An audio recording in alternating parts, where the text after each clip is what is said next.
Great realities of life. And the greatest realities are so much of what is unseen,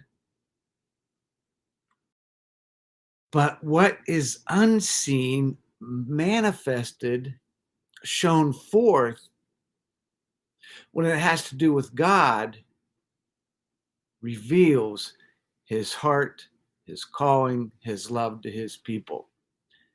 So we're considering God's love today, right? We're section 7, and Friday at 11 a.m. Central Time. 11 a.m. Central Time. The plan is Kevin Gigu's coming on. So, yeah, I'm excited about that. And it's going to be a wonderful time. So that's Friday at 11 a.m. Central Time, I believe. Oh, look, it could be 11, 11:30. Geez, I had this down and it was like, I'll be posting it. Okay. It'll be posted in my on my page there on Facebook. So today, how about something a little funny? How about something to lighthearted before we get into this? Because this subject today especially rocked my soul. But anyway, little maybe dad humor here. So my landlord gets a hold of me and he says he wants to meet with me and talk to me because the heating bill is so high and he's paying so much. I said, well, you're always welcome to come over. The door is always open. I know, ridiculous, right? But today's becoming love. And I've got a lot of questions for you to consider, maybe even respond in the group about, but questions for you to consider. And I think that's a great way that we engage, right? Oh, and it's not National Hat Day. National Hat Day is January 15th. I was like, this is National Hat Day. No, it isn't. Morning, David and family out there. So, um, what does becoming mean? Let's start with that. That's simple. What does becoming mean? Becoming love, right? What does it mean? Becoming means one of the definitions is to come to be. So something God has done, we're going to find out, causes us to come into love and to become love. Remember, before God, what were we before God without God? What we were without God and without hope, right? We had no hope. We're without God. So we were without love, true, because what is God? We're going to look at that and find out. So becoming means to come to be. So we are created by and for what? Or for and by what? We could kind of say it either way. What are we created by and what are we created for? We are created by love for love. Now that's incredible. See, because people want to be loved. I want to be loved. I want to love people. I want to live love. And I didn't understand that until someone came to me and taught me about God's love. So again, as I work through this today, it kind of crushed me, but it so lifted me. I mean, it crushed the earthly in me, and it so lifted the spirit man in me as I looked at this today. So, what is our purpose? Now, let's look at this a little deeper. What is our divine purpose? What's our divine purpose? What is your divine purpose? Why are you here? Well, I know that uh, there's songs about it and different things, and there's a couple of statements, but I want to give you a simple form of it for the moment. And that is that others could see God's love and truth in us and through us. You've heard the statement, God has no what? God has no hands but our hands. He has no mouth in the natural realm but our mouth. Ears to hear, mouth to speak, hands to touch. So these are great realities. So I'm going to give like a pocketed overview that's so short here, and then we're going to delve into this. And I don't know, it's deep. It's but it's so freeing, it's so light, and it's so lifting. But anyways, so God is what? God is love, right? We'll see that in a minute. But also God is true. The true truth that is in God is revealed most magnificently through his son Jesus Christ. God is also spirit, right? He's spirit, right? We're a physical being. We say we are spiritual beings having a physical experience. Yeah, that is a great way to put it. Because once we're born again, we are now spirit beings. So spirit is true life. And spirit life is what then? It's true living. Spirit life is true living. The gift of Holy Spirit. Now, this is about becoming love, right? The gift of Holy Spirit is so that we could receive God's true life, to have true living, to receive his true love. Now, I want to build something here, and I thank God that he will speak this to your hearts, because it's almost too much for me to take in. It's just, my mind just cannot grasp it all. So, are there people who reject God's spirit? You'd say yes. Why do people reject God's spirit? Why do people reject God's spirit? We know that in the Gospels that there's this blasphemy against the Holy Spirit, which isn't our subject today, but it ties in here. But I want to read from 2 Thessalonians 2, 9, and 10. And as we go through these couple of things, I think it's going to open up new perspective and new understanding. You ever heard the word synesis? Synesis is a Greek word. It's a Greek word that has when two rivers come together and flow and become one.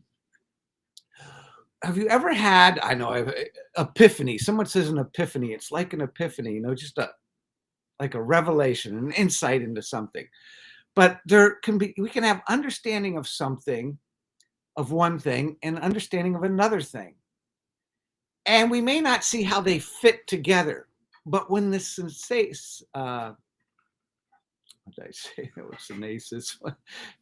When those two rivers, I don't know if I'm getting it right, but when these two things come together and we have an epiphany, two thoughts come together and you come to a greater revelation, a greater understanding. That's what we're talking about. Yeah. So in 2 Thessalonians 2, 9, and 10, here we are. Let's get this going. The coming of the lawless one is by the activity of Satan with all power and false signs and wonders. The lawless one. Who's that? Well, it's one that has to do that is fully activated with power and false signs and wonders. Are there people who do false signs and wonders today? Sure, we read in Acts 9, who is the guy when Philip comes down, is it to Samaria, and he preaches the word? Who's the guy that is manifesting false signs and wonders, and they think this is the great power of God? Who is that person? I'll bet somebody knows. I'm going to leave that for you to put in there. Who is that person that is deceiving with false signs and wonders? Well, it's by the power of Satan, right? By the power of the devil. So the coming of the lawless one is by the activity of Satan with all power and false signs and wonders, and with all wicked deception for those who are what? Perishing. Good morning, Sandra, Timothy, and family.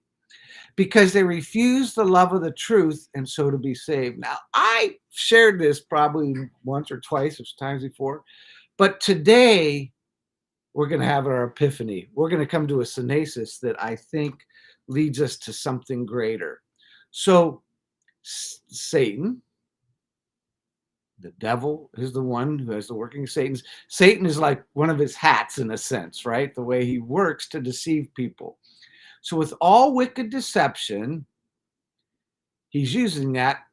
It's causing those who are perishing. So why are we speaking the truth about God? Why do we speak the truth about God? Because we don't want people to perish.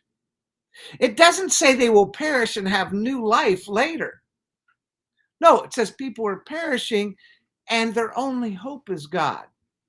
And so you might be their only hope in that situation. And if you don't speak about Jesus Christ, who will?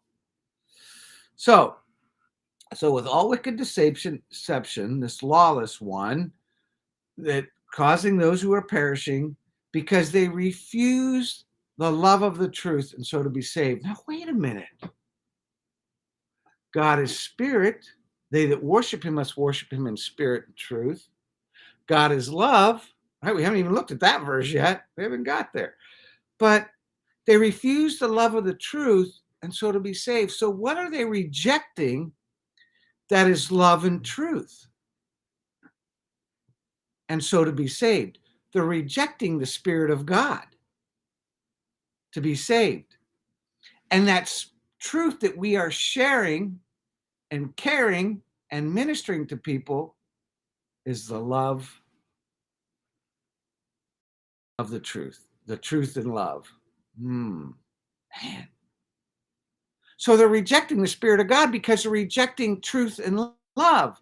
So when you speak to someone, it's not your responsibility or my responsibility to make them believe. Is it your responsibility to make people believe? No, it's only our responsibility to preach it, to teach it, to minister it, to light the way, right? Light a torch in front of people so they can see. So what is being rejected here? The Spirit of God is being rejected because they're refusing what God is offering that's true and that's love, and that's his Spirit. Now, what is God's great reality? Let's continue on. What is God's great reality? And I've said this, I just quoted it a minute or two ago, that God is spirit, and they that worship him must worship him in spirit and truth, right? Yes, God is spirit, and they that worship him must worship him in spirit and truth. His great reality is he is spirit and he is truth. And there's another aspect which we've already mentioned, but we're going to get to. So if I'm going to worship God spiritually true or truly by the Spirit or worship him in spirit and truth, I cannot be one first that rejects it, right? They refuse the love of the truth to be saved. So I must receive the truth if I'm going to come to a place to worship God in spirit and truth.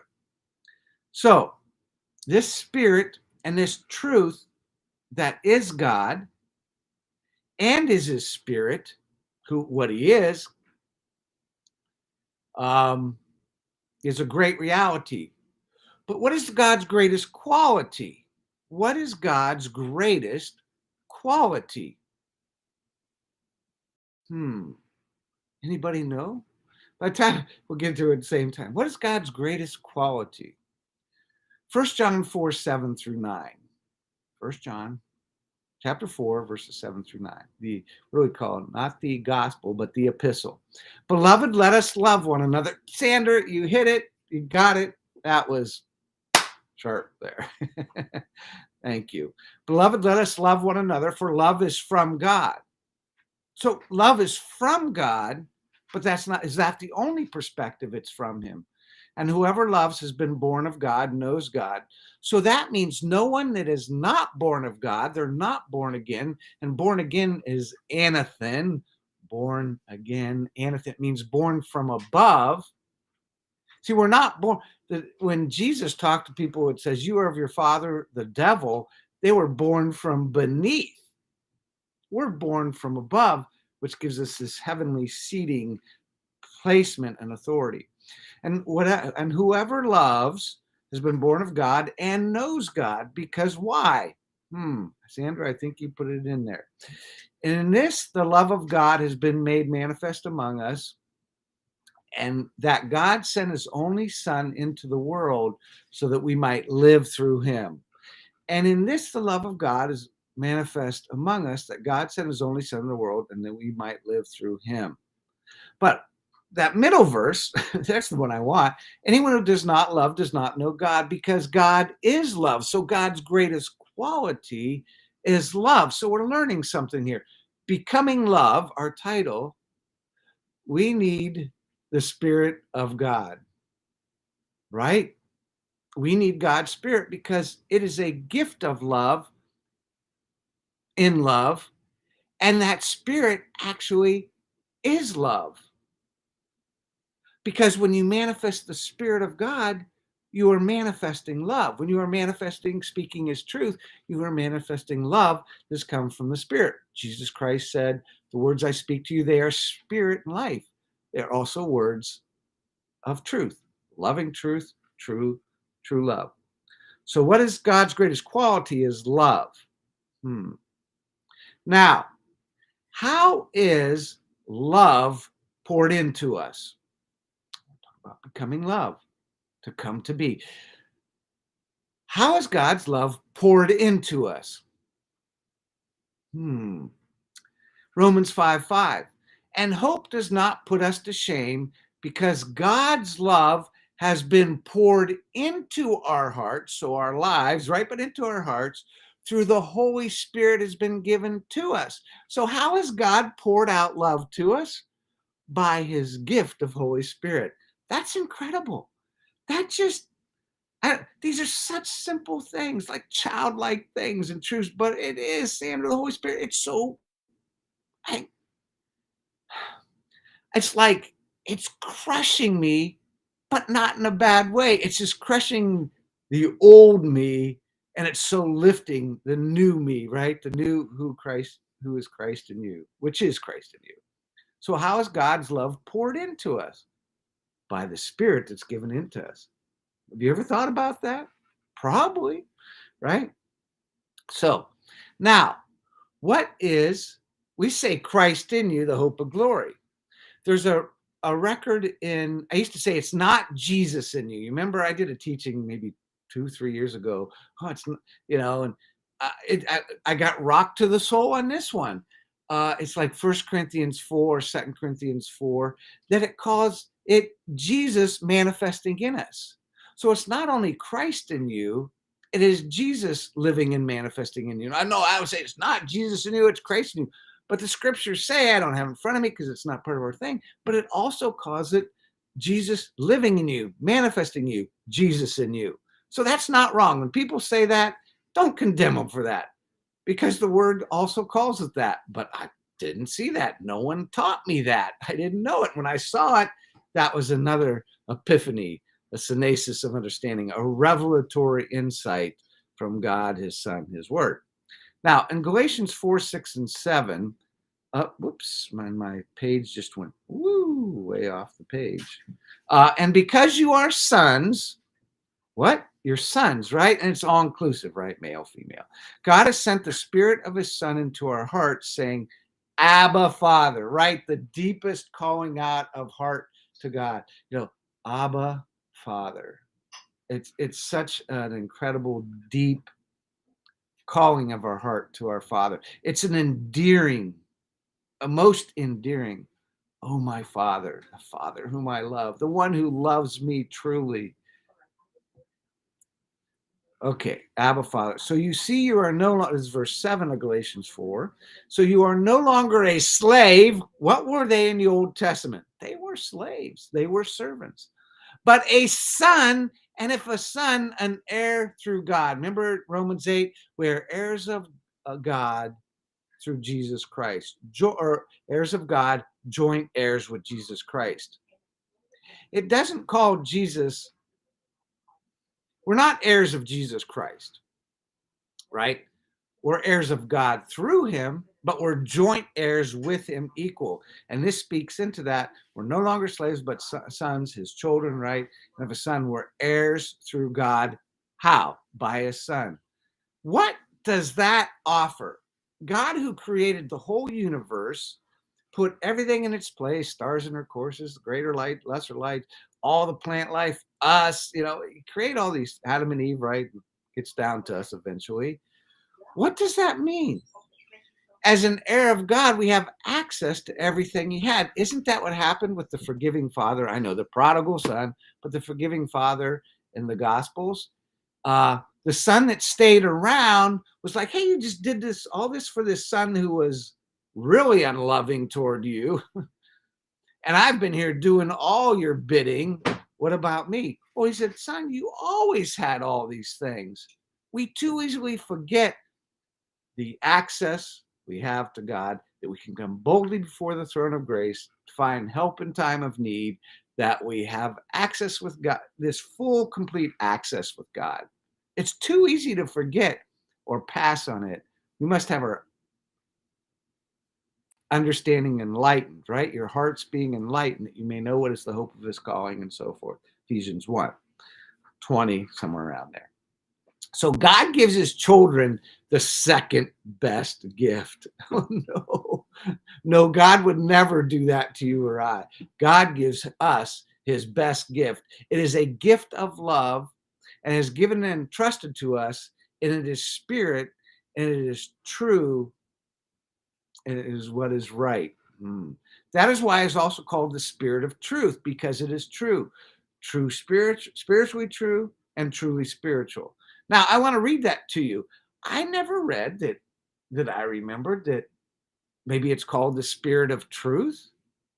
So God is love. It's a gift in love. It's just powerful. So in John 16:13 through 15, there's two sections where it speaks about this, and then we'll wind it up. John 16:13 through 15. When the spirit of truth comes, what's going to come? He said. What came on the day of Pentecost? When the spirit of truth that comes. So the spirit that we've received that comes, we receive when we're born again, is this spirit of truth.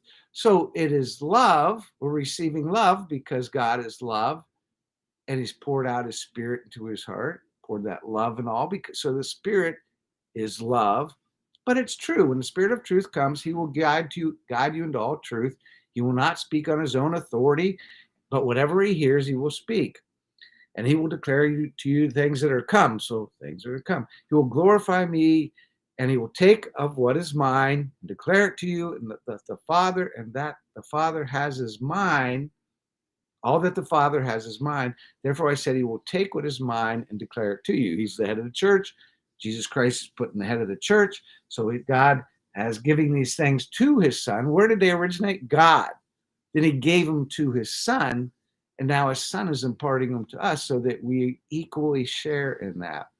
So this adds this dimension that when we say God is spirit, because they that worship him must worship him in spirit and truth, that it's the spirit of truth.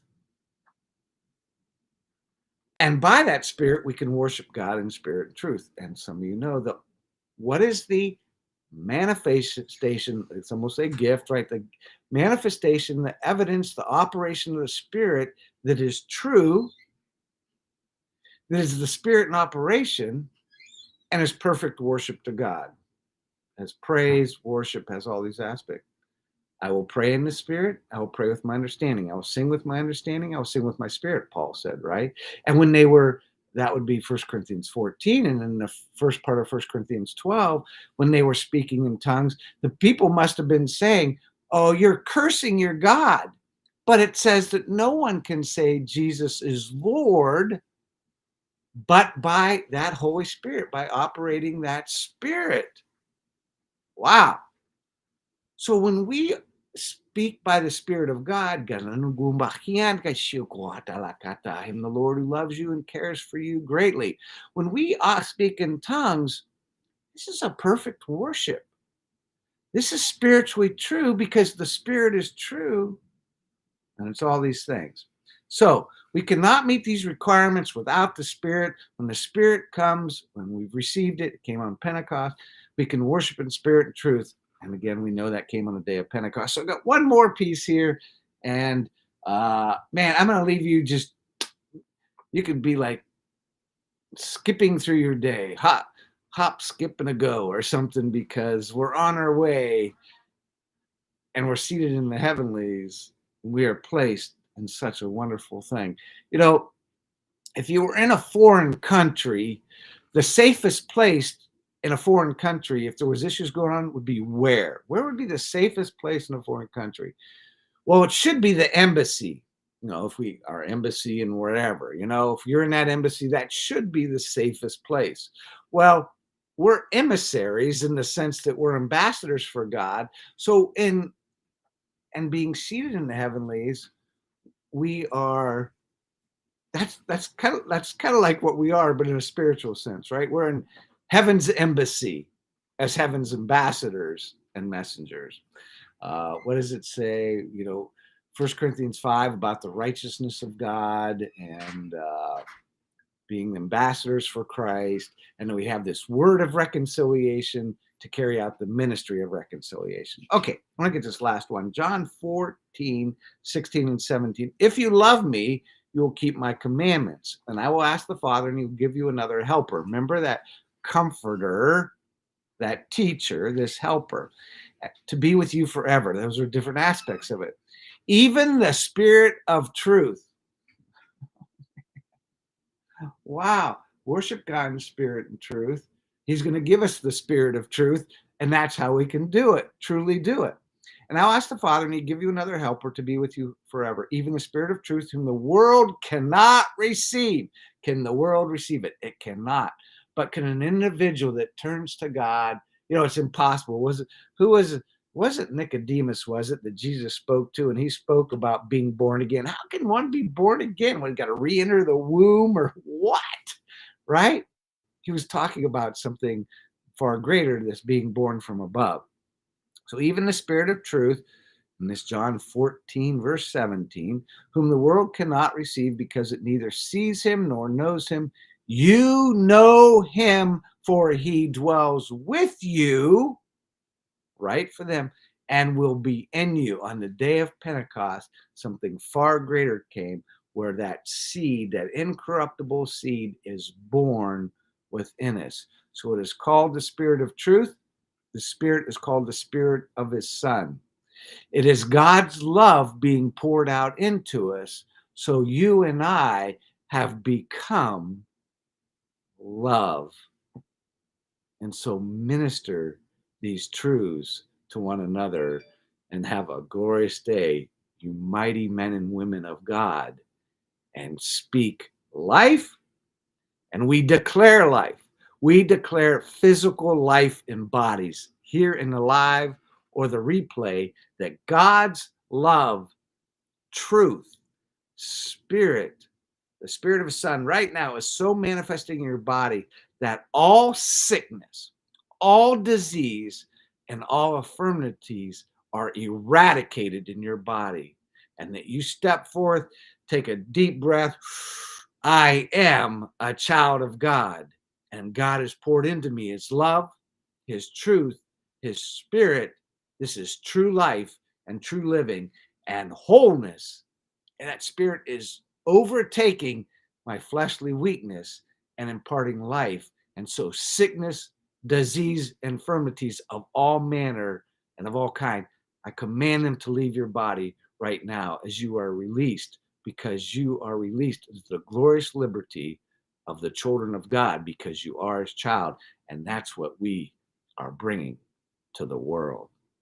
So we'll see you Friday, if the Lord tarries, at 11, or I'll post that thing up.